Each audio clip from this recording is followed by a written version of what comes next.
গত 30শে মার্চ আপনার সহধর্মিনী আল্লাহ তাকে জান্নাতের আলা মাকাম নাসিব করুন, আমি তার জন্য দোয়া করি। তিনার জানাজায় আমি এসেছিলাম এবং উপস্থিত হয়েছিলাম। দক্ষিণ প্লাজা থেকে যখন আমি ভিতরে ঢুকবো, একদম কাছাকাছি পিছন থেকে কেউ একজন আমাকে সম্বোধন করছিল, ওই যে জঙ্গি এমপি যাচ্ছে।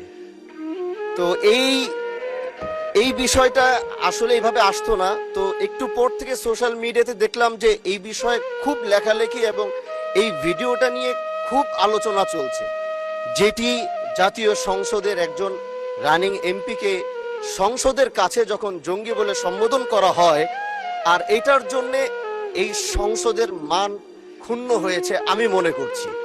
এজন্য আমি আপনার কাছে একটি অনুরোধ করব, আমাকে জঙ্গি বলার কারণটা আমি যতটুকু মনে করলাম যে আমার মাথায় একটি পাগড়ি রয়েছে এবং আমার চলায় সাদা পাঞ্জাবি সুন্নতে রাসূল রয়েছে, এটার জন্য হয়তো তিনি আমাকে ওইভাবে জঙ্গি বলে সম্বোধন সে আমাকে করেছে। আমি মনে করি আল্লাহ নবীর সুন্নত এবং এই পোশাক কোনোদিন জঙ্গির অ্যাসেম্বল হতে পারে না। জানার সময় রাসূলের সুন্নত অনুযায়ী চললে যদি জঙ্গি ট্যাগ পাওয়া যায়, তাহলে এমন জঙ্গি আমরা সকলেই হতে চাই।